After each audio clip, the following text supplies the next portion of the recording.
Jesus Christ. Hello again, everyone. Tuesday, March 30th.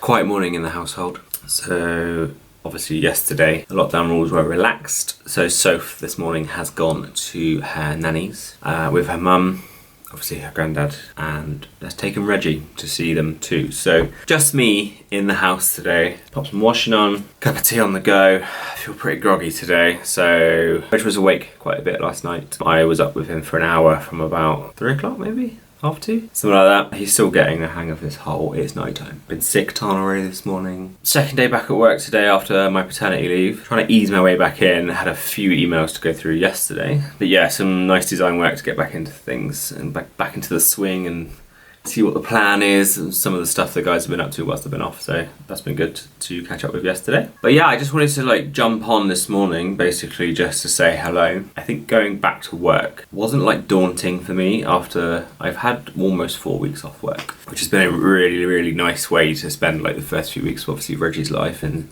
watching him grow up and being able to just have cuddles with him for several hours and have a little nap with him. So that's been lush, it's been amazing. It's been one of the best decisions I ever made, was taking that time off to spend with Soph and Reg. That's been really nice. You cannot underestimate the value of having paternity leave for the guy as well as obviously the mum. It's a shame, obviously, from my current job, I get 2 full paid days, and I have the option of taking up to 2 weeks paternity leave, which is £151 a week, which is statutory paternity pay, set in line with obviously the government's recommendations. I only took a week. If I'd have taken 2 weeks on my current salary, it would have been too much of an impact for me to live through this month and pay my bills, man.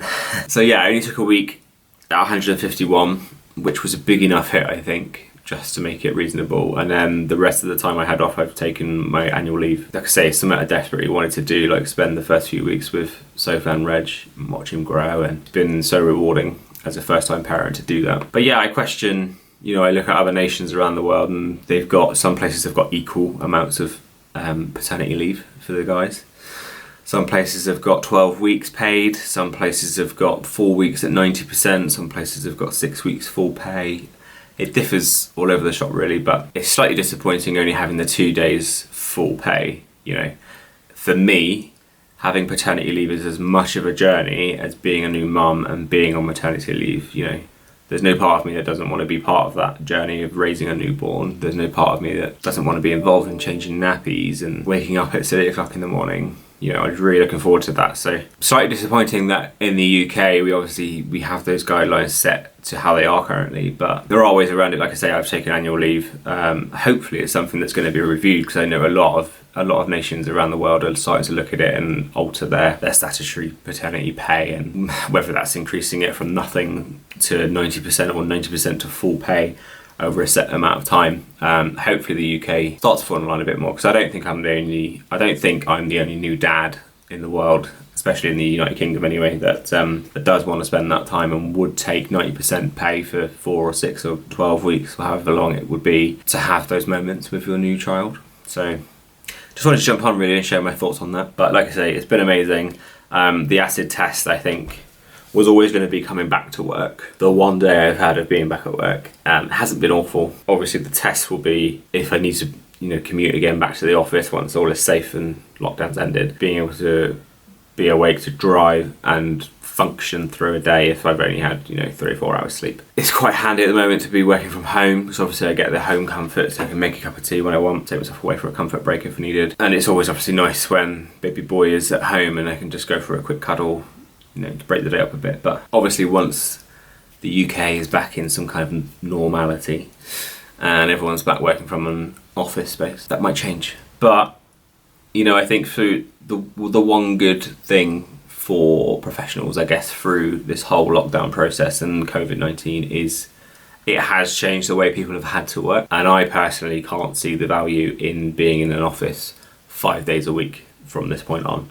I think so many businesses have proven that they can do the remote working and do it successfully. The business I work for has gone on from strength to strength and has hit huge milestones through the last 12 months. So I see the value in being in an office for the social interaction, and obviously, any major meetings with key stakeholders you need to attend. fair enough. But I just feel like the remote working option should be something that's available for every single body in every single role in every single company from this point on. Like I say, if you've got an internet connection, you've got a decent laptop, there's really no need for you to be in the office, like I say, unless you want that social side and the interaction with colleagues, which is obviously huge for mental health. Like, don't get me wrong, I don't devalue that side of things. Obviously, being stuck inside a house for 5 days a week and just working and having not a lot of social interaction can be tough for people. I think there's obviously ways to work around that, and there's ways to integrate people into that social aspect of work once more. But yeah, I hope it's now a turning point for companies when recruiting,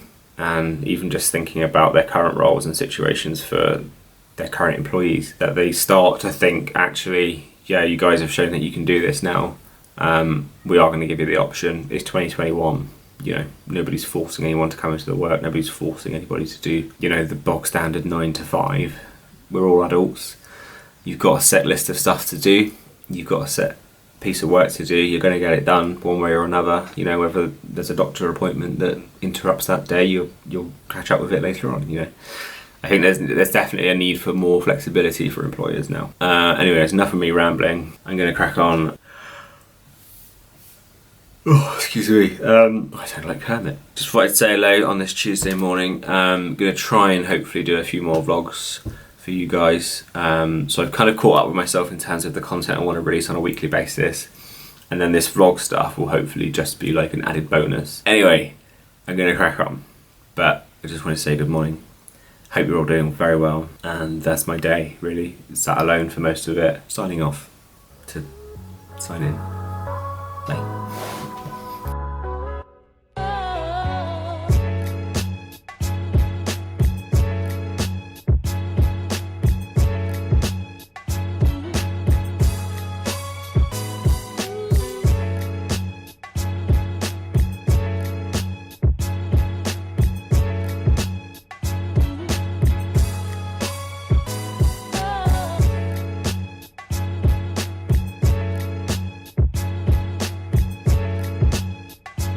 Hello, it's me. So we had a lovely picnic. Soph's mum and Ethan have now gone home. Ethan was on a mad one. He had this air pump missile launcher thing. I've just ran Soph a bath, so she's up there chilling out hopefully now. This little man has had his feed, so he should be nice and out of it for at least an hour, hopefully. Been a bit grizzly today apparently, whilst he's been out. I had all the cuddles with him when he came back. It's crazy how much you miss them when they do come back, but yeah. I think once Soph comes out of the bar, I might jump in the shower and then hopefully just chill out for the evening. Maybe the early night as well, because Soph's knackered. I'm not fresh. But yeah, just thought I'd say hello after we had a little picnic. Nice to see everybody, and it's been nice today actually on social media and stuff to see everybody go, joining people in their gardens or in a park and meeting somebody that they haven't met for a long time. It's so nice to see some kind of normality coming back to life. Roll on, obviously, the next phase, because I'll be getting an actual haircut, hopefully. And then obviously in June, fingers crossed, touch wood, that everything goes back to how we were and all the restrictions are relaxed. That'd be lovely. I'll try and do some editing whilst this one's sleeping, but I'll catch you a bit later on.